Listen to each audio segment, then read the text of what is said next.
Olá a todos, sejam muito bem-vindos ao nosso seminário de Direito Tributário.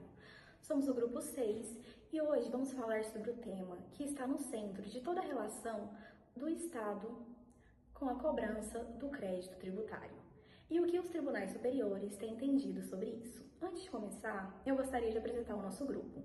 Prazer, eu me chamo Lorena, temos a Melanie, a Júlia, o Felipe Rabelo, o Simão, o Elismar e a Elisama. Cada um vai abordar uma etapa diferente desse ciclo de crédito tributário. Mas primeiro vamos entender o que é o crédito tributário. Basicamente, é um vínculo jurídico que surge quando o Estado tem o direito de exigir o pagamento de um tributo. Ele nasce na obrigação tributária que surge como fato gerador, mas ele só se torna exigível depois de um ato formal chamado lançamento. O CTN, nos seus artigos 139 a 193, disciplina a trajetória do crédito, quando ele é constituído, como ele é suspenso, quando ele é extinto e quando ele é excluído. É aí que entra o papel fundamental do STF e do STJ, que através de suas decisões têm dado vida e concretude a essas regras, que muitas vezes vem resolvendo conflitos que o texto de lei deixou em aberto.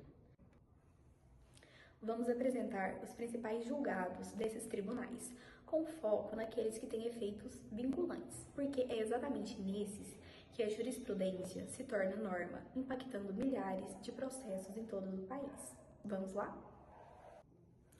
Antes de passarmos para os julgamentos propriamente ditos, é importante destacar que o crédito tributário possui grande relevância para o funcionamento do Estado. É por meio da arrecadação dos tributos que são financiados serviços públicos essenciais, como a saúde, educação, infraestrutura.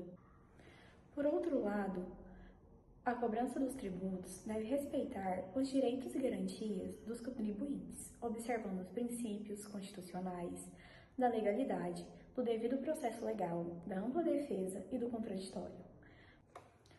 Por isso, o estudo do crédito tributário não interessa apenas ao poder público, mas também a toda a sociedade. Além disso, compreender como o crédito tributário é constituído, suspenso, extinto ou cobrado judicialmente é fundamental para entender como a própria dinâmica do sistema tributário brasileiro funciona.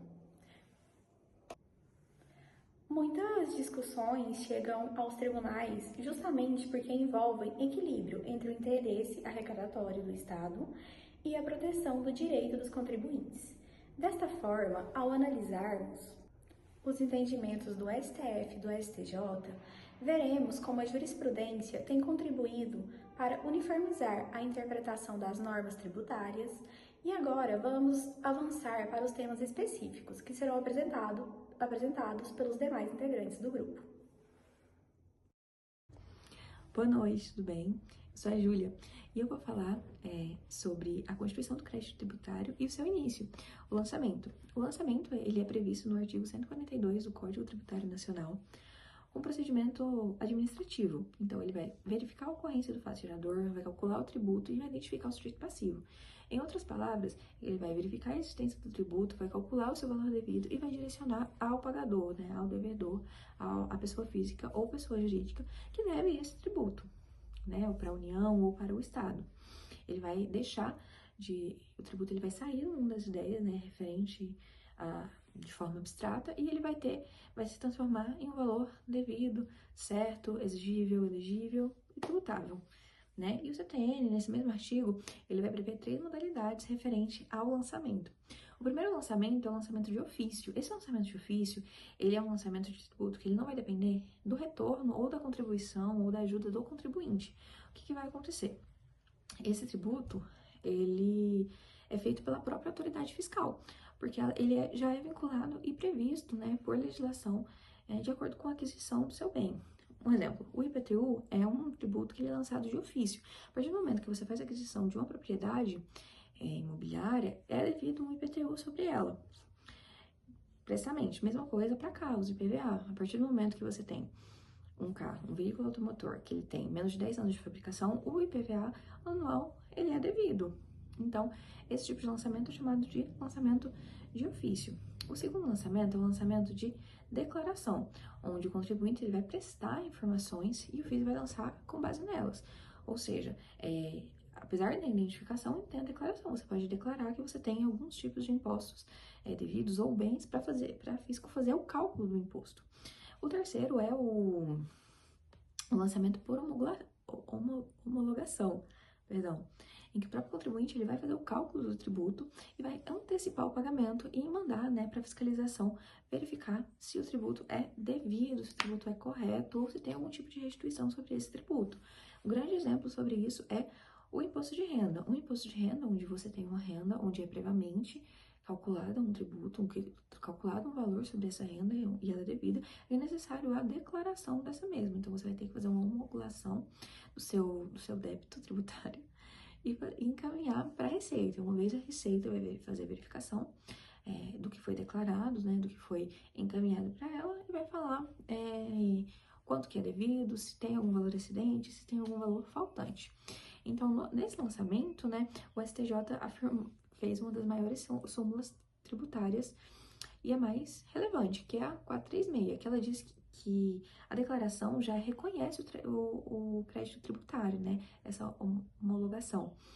Já constitui, dispensando qualquer tipo de providência posterior da fiscalização. Isso significa que, a partir da entrega, que você vai fazer a entrega da declaração, já começa a correr o prazo prescricional para a cobrança, e não o prazo decadencial para o lançamento. E falando em decadência, o prazo que a fiscalização ela tem para lançar o crédito tributário, antes que ela perca esse direito, esse prazo ele é de 5 anos. O STF, no recurso especial 556-664, ele declarou inconstitucional uma lei que era a Lei 8.212 de 1991, que tinha ampliado para 10 anos, esse prazo de decadência, esse prazo, para dívida ou para o crédito tributário caducar, nas palavras mais corriqueiras que a gente utiliza. E depois dessa decisão, foi declarado que apenas lei complementar pode disciplinar esses prazos decadenciais. Uma lei ordinária não pode largar esse prazo, tá? Foi uma grande vitória para a segurança jurídica dos contribuintes, que não vai ser alterada a qualquer momento. Obrigada, Júlia. Meu nome é Melanie. Agora vamos tratar de um tema muito importante no direito tributário: a suspensão da exigibilidade do crédito tributário. Quando falamos em suspensão da exigibilidade, significa que o crédito tributário continua existindo, mas o fisco fica temporariamente impedido de cobrá-lo. Em outras palavras, a dívida não desaparece, mas sua cobrança fica suspensa até que determinada situação seja resolvida. Na prática, enquanto a exigibilidade estiver suspensa, a Fazenda Pública não pode ajuizar execução fiscal para cobrar o débito e, em regra, também não pode impedir a emissão de certidão negativa ou certidão positiva com efeito de negativa. É como se o crédito ficasse temporariamente congelado. As hipóteses de suspensão estão previstas no artigo 151 do Código Tributário Nacional. Esse rol é considerado taxativo, ou seja, somente as situações expressamente previstas na lei podem gerar a suspensão da exigibilidade. São elas a moratória, que consiste na prorrogação do prazo para o pagamento, o depósito do montante integral do crédito, as reclamações e recursos administrativos, a concessão de medida liminar em mandato de segurança, a concessão de liminar ou tutela antecipada em outras ações judiciais e, por fim, o parcelamento. Sobre o parcelamento, vale destacar um ponto importante. Quando o contribuinte adere a programas de parcelamento, como o REFIS ou o PERT, ele realiza uma confissão irretratável da dívida. No entanto, o Superior Tribunal de Justiça, no julgamento do recurso especial número 1.924/29, esclareceu que essa confissão não impede totalmente a discussão judicial do tributo.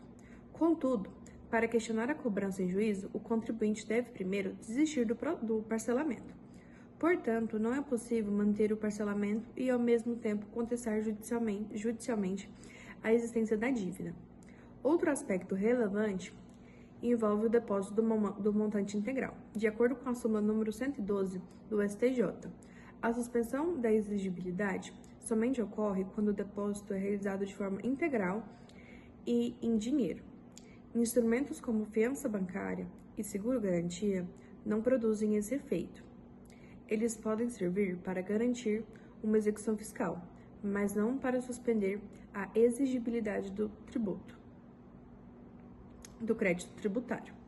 Em síntese, a suspensão da exigibilidade é um importante mecanismo de proteção ao contribuinte, pois impede medidas de cobrança enquanto determinadas situações são analisadas ou regularizadas.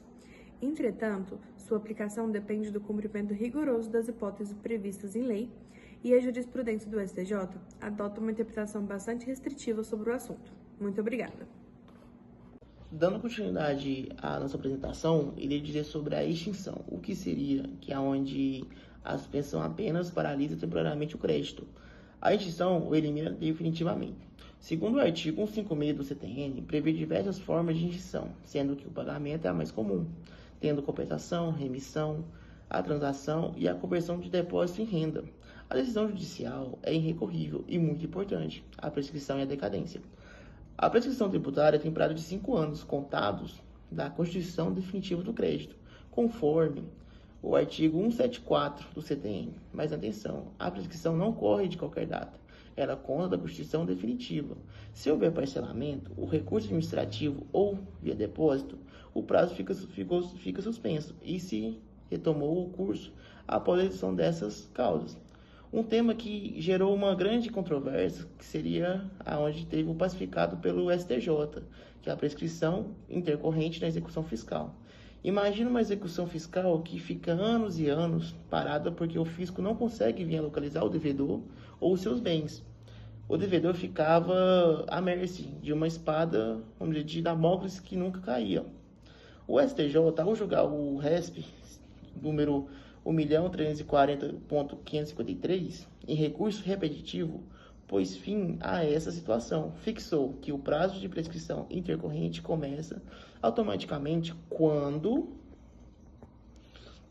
o fisco é comunicado de que não foram encontrados bens penhoráveis.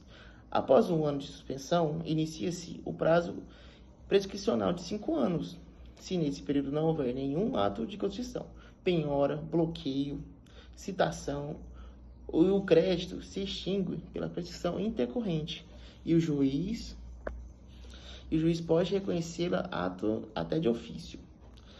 Outra questão que pode ser muito relevante seria onde o redicionamento ao sócio, que quando o fisco não consegue cobrar da empresa, tenta cobrar do sócio gerente, que seria o STJ, no RESP 1.201.993, que é onde que estabeleceu que o prazo para esse redirecionamento também é de 5 anos, contados da citação da empresa. Mas, se a dissolução irregular ocorreu depois, o prazo conta da ciência da fazenda sobre a irregularidade. Então, isso foi citado nas partes do tema da extinção. Agora vamos tratar de um tema que gera muita confusão na prática, que é a exclusão do crédito tributário, que se divide em isenção e anistia. Diferentemente da extinção, que pressupõe um crédito já constituído, a exclusão atua antes. Ela impede que a obrigação tributária existente se transforme em um crédito exigível.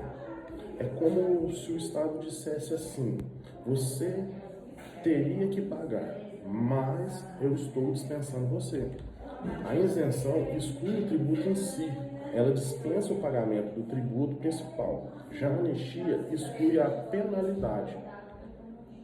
Ela perdoa multas e infrações. Ambas dependem de lei, seguindo rigorosamente o princípio da legalidade tributária. E o artigo 111 do CTN manda que sejam interpretadas literalmente. Nada de interpretação extensiva ou analógica.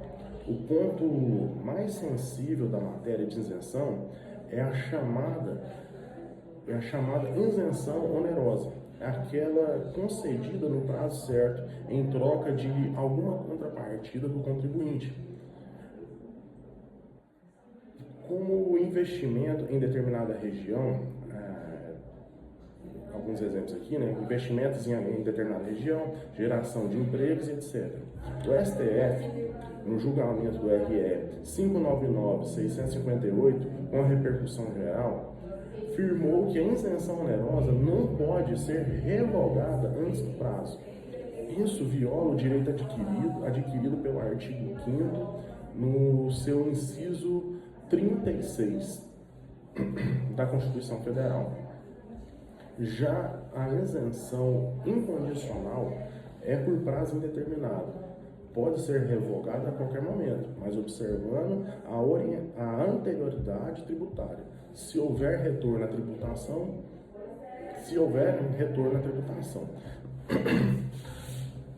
A súmula número 544 do STF confirma essa orientação.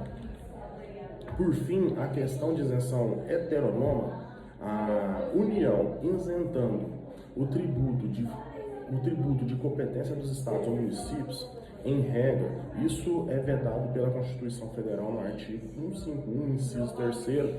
O STF, na ADI 3.462, declarou inconstitucional o dispositivo federal que tentou isentar operações de ICMS, que é tributo estadual. A autonomia federativa é uma proteção constitucional intransponível.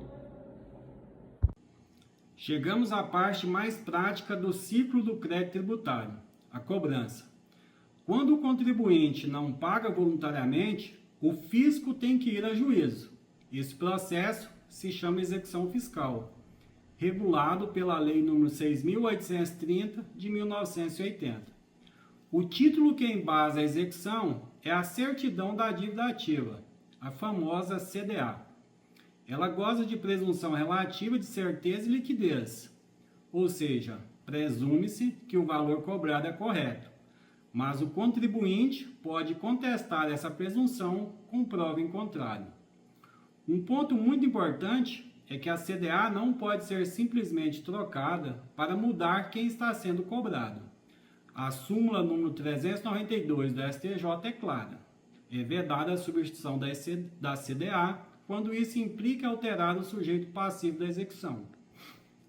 Então, se o fisco errou ao indicar quem deve ser cobrado, não pode simplesmente emendar para incluir outra pessoa, especialmente para redirecionar ao sócio de forma indevida. Sobre a penhora, quando a execução avança, o fisco precisa penhorar bens do devedor. Hoje, o instrumento mais eficaz é o Cisbajude, antigo Bacen-Jude, que permite o bloqueio eletrônico de ativos financeiros em contas bancárias.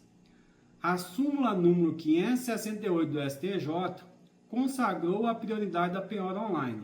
Isso revolucionou a execução fiscal, tornando-a muito mais eficiente para a Fazenda. Mas e os sócios? Quando é que o sócio gerente pode ser pessoalmente cobrado? O STJ, no RESP 1.371.128, em recurso repetitivo, foi muito preciso.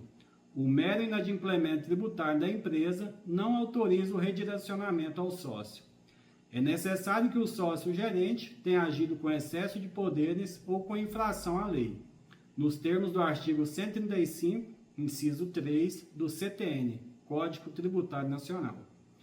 No entanto, existe uma exceção importantíssima: a dissolução irregular. Se a empresa fecha as portas sem comunicar ao fisco e sem quitar suas obrigações, presume-se dissolução irregular. E aí o sócio-gerente responde pessoalmente. É o que diz a súmula número 435 do STJ.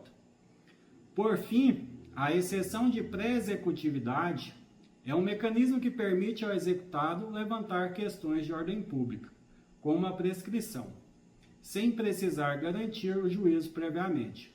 A súmula número 393 do STJ admite esse instrumento, mas com um limite. Não pode ser usado para questões que dependam de dilação probatória. Essas devem ser discutidas nos embargos à execução.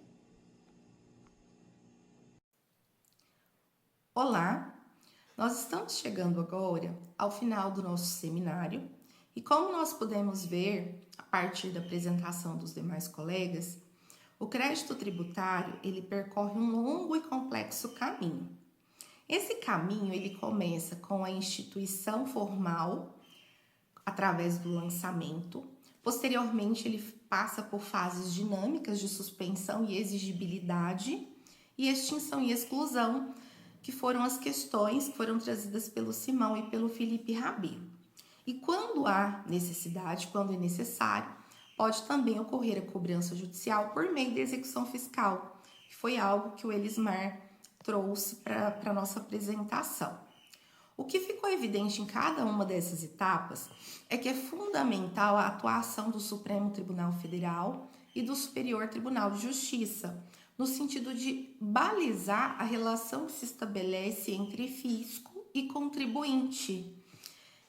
Essa ação desses órgãos serve como um fundamental pilar para a criação da estabilidade, para que haja estabilidade nessa relação. Nós também devemos mencionar, quando tocamos nesse assunto, alguns marcos legais que foram de suma importância para que as práticas tributárias no Brasil fossem regulamentadas. A súmula 436 do STJ, por exemplo, ela simplificou a constituição de crédito tributário por homologação. Já o recurso extraordinário 556.664 do Supremo impediu que leis ordinárias ampliassem prazos de decadência, também no sentido de proteger os interesses, os direitos do contribuinte. Já o histórico julgamento do recurso especial 1.340.553 do STJ trouxe regras claras e objetivas que também regulam os direitos inerentes ao cidadão.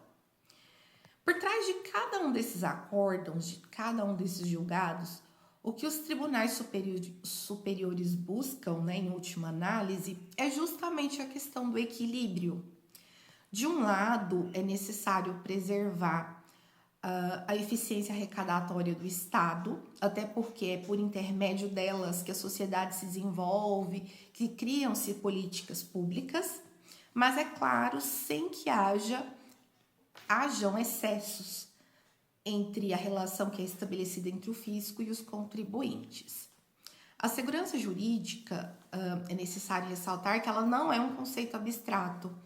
Ela é uma base salutar para que o planejamento da vida das pessoas e para que as empresas também possam ter segurança jurídica e tributária para investir, gerar emprego, mas tudo dentro de uma previsibilidade. Nós encerramos aqui o seminário do Grupo 6. Esperamos ter contribuído, auxiliado a lançar luz sobre as principais tendências e decisões que moldam a política tributária no Brasil.